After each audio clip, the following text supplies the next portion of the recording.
Laimutė Kačerauskienė, kuri kartu su Alvydu Balčiūnu ir Artūru Pekausku dalyvavo darbo grupėje, tyriant dėl galimai neteisėto melagingo įdarbinimo Sodų pagrindinėje mokykloje. Prašom, Laimutė. Taigi, Mažeikių rajono savivaldybės tarybos antikorupcijos komisijos darbo grupės ataskaita. Mažeikių rajono savivaldybės tarybos antikorupcijos komisija 2016 m. Liepos mėnesio 12 d. posėdžio metu priėmė protokolinį nutarimą sudaryti darbo grupę iš 3 komisijos narių – Laimutės Kačerauskienės, Artūro Pekausko, Alvydo Balčiūno. Darbo grupė sudaryta patikrinti Mažeikių Sodų pagrindinės mokyklos patvirtintą pareigybių sąrašą ir darbuotojų priėmimą atleidimą per 2015-16 mokslo metus bei su tuo susijusius dokumentus, įskaitant, bet neapsiribojant darbo laiko apskaitos žiniaraščius ir darbuotojų asmens bylas. Darbo grupė nutarė apsilankyti Sodų pagrindinėje mokykloje Liepos 26 d. 10 val. Ta pačią dieną 8:10 buvo paskambinta mokyklos direktoriai ir pranešta apie darbo grupės atvykimą į mokyklą ir jos tikslus. Direktorė pareiškė, kad galime nevykti, nes didžioji dalis darbuotojų atostogauja, ji negali prieiti prie dokumentų, kurie yra užrakinti kabinetuose, o raktų nuo tų kabinetų direktorė neturinti ir neįslaužyti kabinetų durų. Sakė, paskambins, kada galime atvykti. Darbo grupės pastebėjimas, ar mokykloje nėra atsarginių raktų nuo visų patalpų. Ta pačią dieną apie 16 val. Nesulaukus direktorės skambučio, vėl paskambinau direktoriai ir suderinau darbo grupės atvykimą kitą dieną, tai yra Liepos 27. Darbo grupė tikrino 2015-16 mokslo metų techninio personalo darbuotojų įsakymus dėl minimaliojo darbo užmokesčio pagal etatų sąrašą, darbuotojų asmens bylas, darbo sutartis, įsakymus dėl priėmimo atleidimo, darbo grafikus, darbo laiko apskaitos žiniaraščius, valomų plotų paskirstymo sąrašus pagal etatus, taip pat kai kurių pareigybių instrukcijas. Nustatyta, kad 2015-16 metais Sodų pagrindinėje mokykloje buvo patvirtinti 34 ūkio darbuotojų etatai, tai yra techninio personalo. Čia tvirtina savivaldybės taryba šitos etatus ir tą skaičių. 2015-01 stoviui laisvi buvo šie etatai. Valytojo 1,7 etato, rūbininkas 0,5 etato, inžinierius programuotojas 0,25. 2016 sausio 1 dieną buvo šie vakansiniai etatai. Valytojo 2,2, rūbininkas 0,5, inžinierius programuotojas tas pats 0,25 etato. 2016 Liepos 1 dienai valytojų 3,2, rūbininkas 0,5, inžinierius programuotojas 0,25 etato. Per 2015-16 metus atleistos 3 techninio personalo darbuotojus. Valytoja Birutė Karpienė nuo 2015 gegužės 8 vadovaujantis 127 straipsnio 2 dalim, 140 straipsnio 2 punktų ir 177 straipsnio 2 dalim. Ten išėjo į pensiją, jeigu tai pasakyti, bet surišta buvo kažkas su Sodra, bet mes labai nesigilinome, yra jos pareiškimas atleisti. Taip pat atleista Aldona Žiaurienė nuo 2016-05-31 įgijus teisę į senatvės pensiją. Čia mūsų, jeigu kaip ir pasakius, vienas iš tyrimo objektų. Ir atleista Aldona Kanopienė. Valgyklos darbuotoja, tai yra ji atleista, kaip paaiškino mokyklos direktorė Birutė Liutkuvienė, vadovaujantis Mažeikių rajono savivaldybės kontrolės ir audito tarnybos atlikto patikrinimo 2016-05-31 numeris KT 842 rekomendacijomis, kuriuose siūloma įvertinti vedėjos maisto gamybai veiksmus, ji atleista už eilę pažeidimų. Darbo grupės tikrinimo metu buvo gauti 2 pranešimai iš Birutės Karpienės, atleistosios valytojos, ir Aldonos Kanopienės, maisto gamybos vedėjos, kad niekada nematė dirbančios valytojos Aldonos Žiaurinės, direktorės giminaitės. Taip pat Birutė Karpienė savo pranešime nurodo, kad nuo 1 iki pusės etato buvo sumažintas jos kaip valytojos etatas, nors jokio prašymo ji nėra rašiusi. Patikrinus darbo sutartį nustatyta, kad ji pakeista 2010-02-26, paliekant dirbti 0,5 etato. Yra padaryti darbo sutarties pakeitimai pavaduoti sergančią valytoją M. Virketienę. Nors pareiškime Birutė Karpienė teigia, kad jokio pavadavimo ji nėra gavusi, tai yra jinai visą laiką dirbo savo plote ir valė tą patį plotą. Nustatyta, kad darbo sutartyje padaryti pakeitimai visi yra nurodyti. Yra ir Birutės Karpienės parašai po pakeitimais, po atleidimų ir pateiktas yra prašymas nuimti 0,5 etato. Prašymas taip pat yra pasirašytas.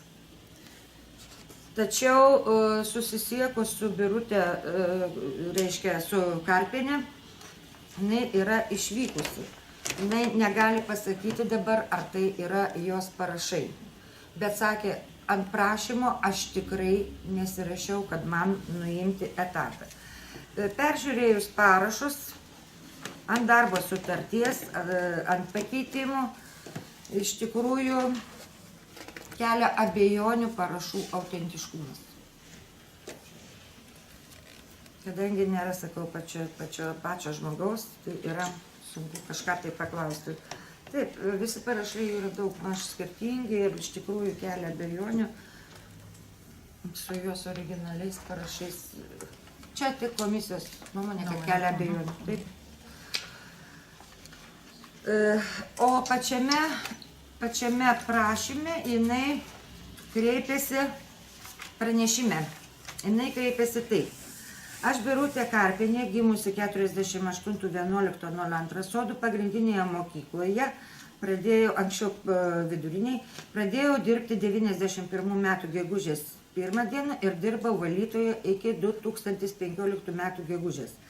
Paaiškinu, kad tokia darbuotoja Aldona Žiaurinė mokykloje niekada nedirbo, jos nesumačiusi, tačiau žinojau, kad Aldona Žiaurinė yra mokyklos direktorės Birutės Liutkuvienės giminaitė, tai yra brolio žmona.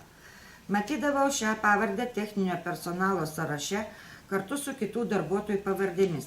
Stebino tai, kad kitų darbuotojų būdavo surašyti kontaktai, telefono numeriai ir adresai, o minimos moters tik pavardė – Žiaurinė. Taip pat noriu sužinoti, kokiu pagrindu man nuo apytikriai 2009 metų sulaukus pensinio amžiaus buvo sumažintas etatas nuo pilno etato iki 0,5. Visą laiką iki 2015 metų darbo užmokestis buvo už pusę etato, jokio pavadavimo nesu gavusi. Taip pat neprisimenu, kad būtų atliktas darbo sutarties pakeitimas, jokio prašymo dėl etato sumažinimo nesu pasirašiusi. Mokyklos ūkio dalies vedėja Onutė Juodpusienė buvo informavusi žodžiu apie sumažinamą etatą ir pažadėjusi etatą gražinti, kai pasitaisys mokyklos finansinė padėtis. Tačiau net man prašant kelis kartus etatas nebuvo gražintas. Netgi jeigu pasižiūrint 15 metus yra laisvi etatai, kurie jie neišnaudoti, bet žmogui gražinta nebuvo. Papildomai noriu informuoti, kad valymo priemonės gaudavome apytikrai 3 kartus per metus. Tai būdavo vienas pakelis priemonės Ūla, apytikrai 200 gramų, ir nežinoma valymo skysčio apie 0,5 litro. Daugiau jokių priemonių skirtų darbui nesu gavusi. Iš informacijos spaudoje žinau, kad direktorė teigia didelius pinigus išleidžianti mokyklos remontams. Tačiau mano žiniomis remontus kasmet atlieka mokyklos kiemsargė Zita Čejauskienė. Jokios statybinės firmos atliekančios mokykloje remonto darbus nesu mačiusi. Visos prekės yra perkamos ūkinių prekių parduotuvėje įrengtoje name šalia ūkio dalies vedėjos Onutės Juodpusienės namo. Šitas tyrimas dėl prekių nebuvo irgi mūsų tyrimo objektas, tik tai tiek, kad mes pasiteiravome direktorės, reiškia, arba šitokie kiekiai duodami valytojams užtikrina bent minimalę mokyklos higieną ir švarą. Direktorė teigia, kad užtikrina. Nors mums kilo abejonių. Taip. Taigi apie Aldoną Žiaurienę. Aldona Žiaurienė priimta į darbą 2007 sausio 2 sargų terminuotam laikotarpiui. Nuo 2009 kovo 13 sutartis pakeista, skiriant 1 etatą valytojos ir 0,4 etato sargo, taip pat terminuotam laikotarpiui. 2010 spalio 9 darbo sutartis pakeista jau į neterminuotą. Atleista Aldona Žiaurienė 2016 05.31 jau vykstant antikorupcijos komisijos tyrimui mokykloje. Darbo grupėje sukėlė abejonių Žiaurienės parašo tikrumas ir prašymas atleisti iš darbo. Kadangi iš tikrųjų labai skiriasi nuo parašų darbo sutartyje, direktoriai uždavėm klausimą, ar ant šito prašymo darbuotojai pasirašė pas jūs ir jų matant. Direktorė atsakė, kad ne, jinai nieko nemačiusi ir to parašo nežinau. Taip pat darbo sutartyje nėra parašo, kad darbuotoja buvo susipažinusi su kolektyvinė darbo sutartimi. Yra padėtas paukščiukas pasirašyti, bet parašo nėra, nors kitose darbo sutartyse parašai yra.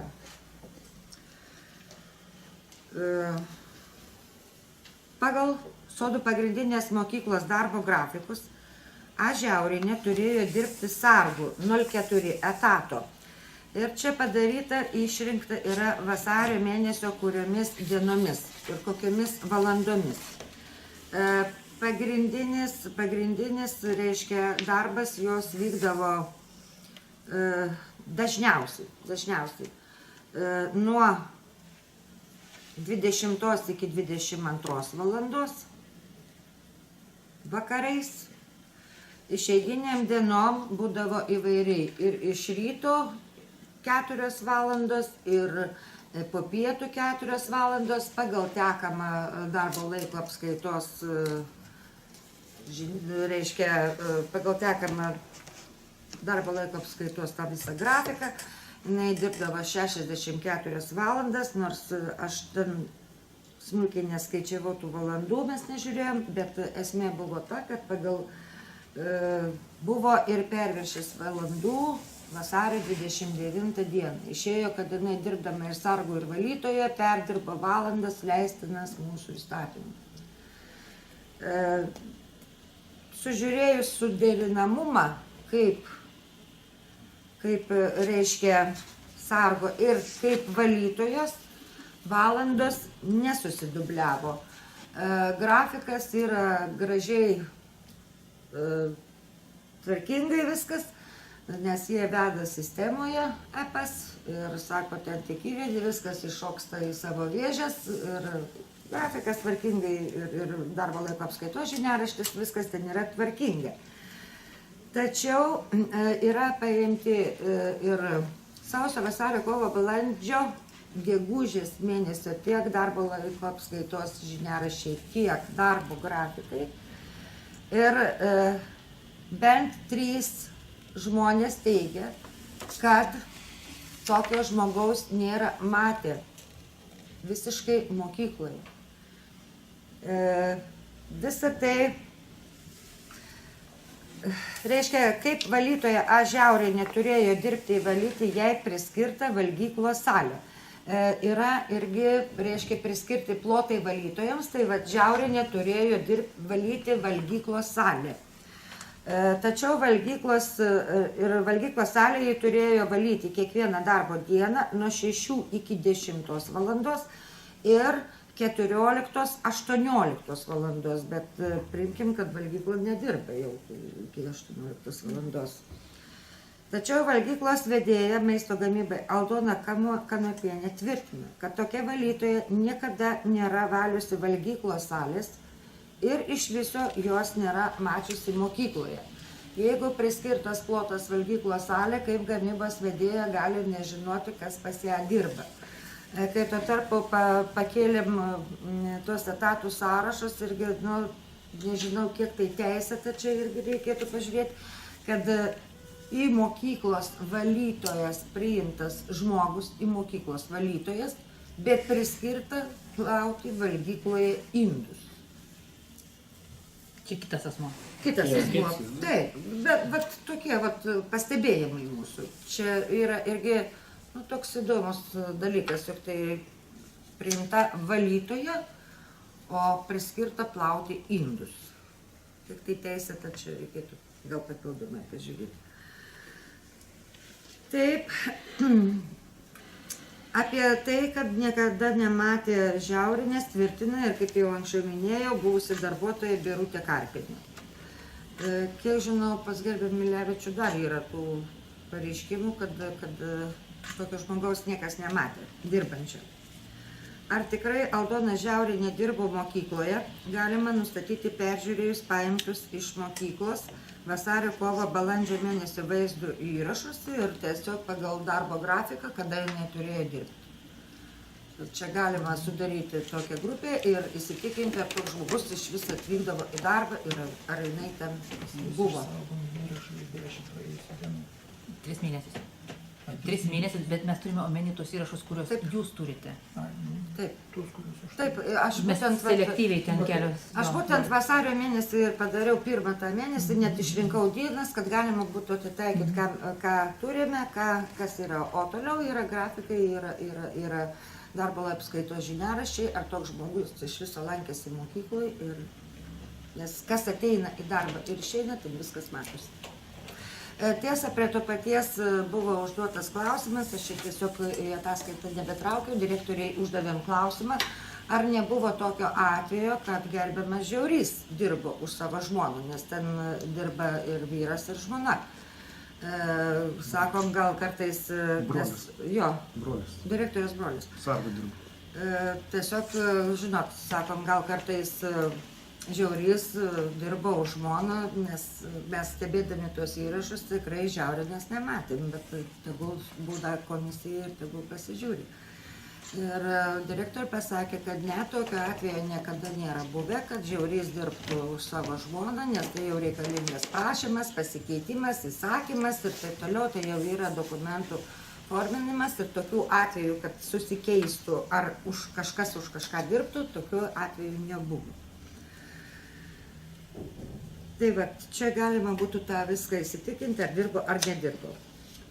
Taip pat, vykstant tyrimui, gautas Aldonos Kanopienės pranešimas, kad ji iš maisto gamybos vedėjos pareigų yra atleista neteisėtai.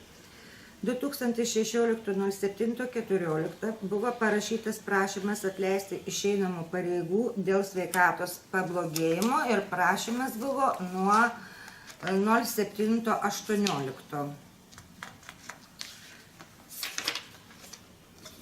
Data prašymo 07-14. Tačiau registruota mokykloje 07-18. Pateikta ir pažyma iš Mažeikių senamiesčio PSPC. Tačiau būtent tą pačią dieną ponia Kanopienė buvo atleista už prasižengimus direktorės įsakymų. Prie audito, kontrolės ir audito tarnybos atlikto patikrinimo dokumentų yra ir Kanopienės paaiškinimas direktoriai dėl nustatytų netitikimų. Mes perskaitėm tą paaiškinimą, pasižiūrėjom. Aišku, negalima teikti, kad tam tikrų trūkumų nebuvo, kad nebuvo ten kelių ir valgiaraščių, kad negalima teikti, kad nieko nebuvo. Tačiau šitam pagal remiantis jos paaiškinimu ir tą pradinę informaciją, kiek mes turėjome iš audito skyriaus, mes čia neižvelgiam tokio varianto, kad žmogų pradirbusi daug metų ir neturėjusi nė vienos nuobaudos, paimti ir taip kardinaliai atleisti, taikyti nuobaudą, atleidimą iš darbo. Taip. Tuo labiau, kad kontrolės ir audito tarnybos rekomendacijose nebuvo reikalavimo atleisti Kanopienę iš užimamų pareigų. Bet, kaip jau minėjau, direktorė vadovavosi atleisdama kontrolės ir audito tarnybos rekomendacijomis.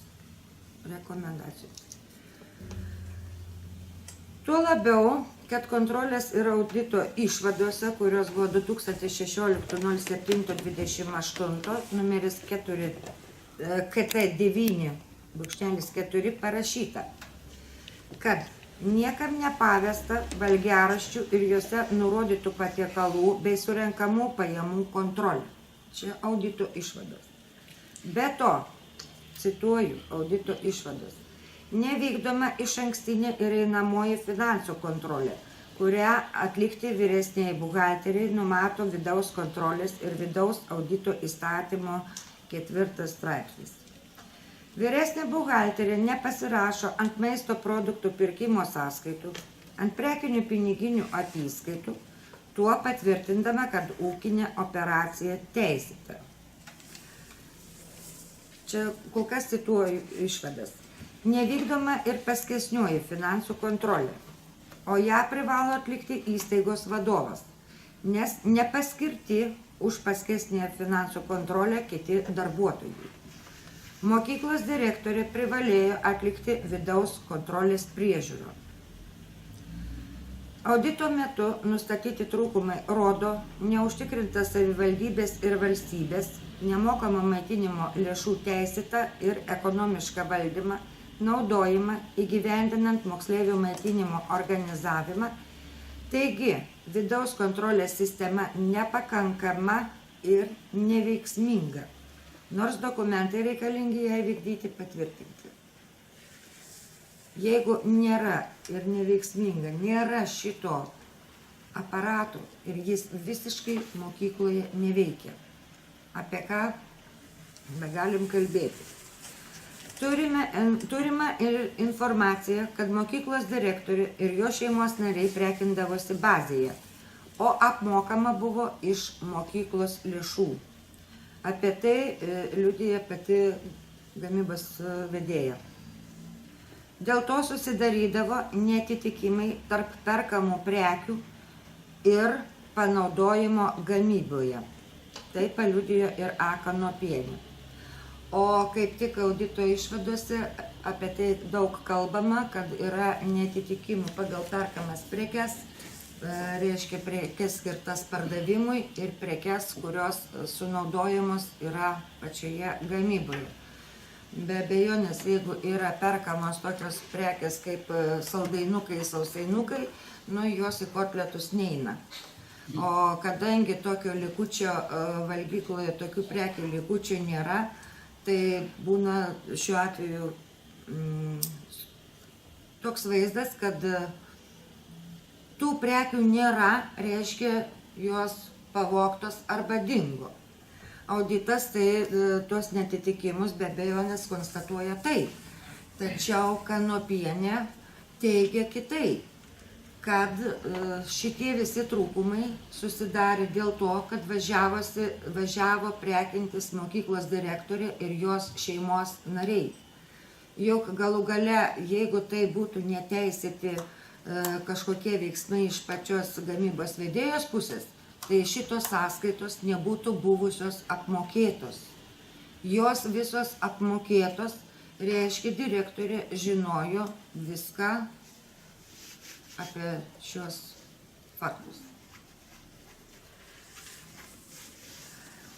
Dėl audito metu nustatytų dalykų teikiant maitinimo paslaugą įspėtos. Trūkumai, ten problema ant visų, nuodėmė ant visų krenta. Tačiau įspėtos vyresnioji buhalterė ir direktoriaus pavaduotoja neformaliajam ugdymui. Vedėja maisto gamybai atleista, o pati mokyklos direktorė nenubausta. Taip, tik tai tarpininkai kažkur, kažkas prie kažko, o maisto gamybai atleista. Kontrolės ir audito tarnyba prieš tai paskutinį kartą atliko auditą mokyklos direktorės teigimu 2008 metais. Šiemet yra 2016 metai, reiškia 8 metus nebuvo kontrolės. Negana, kad pačioj mokykloje kontrolės nėra. Darbo grupė pasirinktinai patikrino Elvyros Krapauskienės asmens bylą. Nustatyta, kad tikrinimo metu nerasta visiškai darbo sutarties, kad Elvyra Krapauskienė dirba mokykloje sekretorės pareigas. Rasta tik darbo sutartis, kad nuo 1999 sausio 1 priimta dirbti kasininkė pusę etato. Kitą dieną direktorė pranešė, kad sutartis atsirado, nes liktai buvo išimta iš bylos atsišvietimui. Tiesiog darbo grupėje kyla abejonių dėl šio etato tikslingumo. Turime informaciją, kad niekada irgi kasininkė nedirbo papildomas valandas kaip papildomas valandas. Jinai sėdėjo savo kabinete kaip sekretorė, nors, tarkim, darbo grafikuose matosi, kad atidirbus sekretorės darbo, jinai eidavo dirbti kasininkės darbo. Po darbo valandų žmonėms, kam ta kasininkė bėra reikalinga. Taip.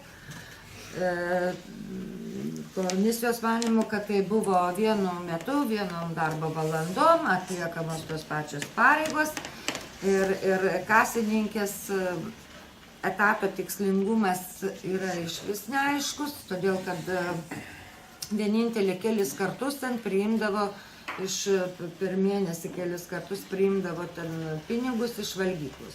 Ką valgyklo reiškia? Atneždavo. Daugiau kitų grynų operacijų, ten grynais pinigais niekas nevykdo, o pusę etato tai jau yra tikrai nemaži pinigai. Ir sąlygų ten nėra. Ir sąlygų nėra. Keturiem žmonėm išmokėdavo atlyginimą. Na, Keturiem. darbo kėdavo ir atlyginimus. Aš jos klausiau, direktorė sakė, ne, tik pinigus priimdavo. Nu, bet tai vieną kartą per mėnesį. Čia žiūrint darbo krūvį kaip sekretorės, pusė vaikų sumažėja, personalas sumažėja, tai galima buvo sugretinti tiesiog. Bet tai išmokėti, jie neturi sąlygų tam vykdyti tokias operacijas. Tai turi būti nerengta. Nerengta kasa. Taip. Tai va tokie būtų mūsų pastebėjimai ir ką jau galėjom nustatyti ir sužinoti, pasistengėm sužinoti, todėl darbo grupė siūlo antikorupcijos komisijai, čia tiesiog pagal atskirus epizodus, dėl Aldonos Žiaurinės valytojos sargo galimai fiktyvaus įdarbinimo kreiptis į prokuratūrą. Dėl direktorės Birutės Liutkuvienės mūsų nuomonė sudarytų sąlygų piktnaudžiavimui, neteisėtam lėšų pasisavinimui ir neskaidriam biudžeto pajamų surinkimui kreiptis į prokuratūrą. Dėl Mažeikių rajono savivaldybės kontrolės ir audito tarnybos atliekamų patikrinimo efektyvumo ir objektyvumo kreiptis į Lietuvos Respublikos Seimo kontrolės ir audito komitetą.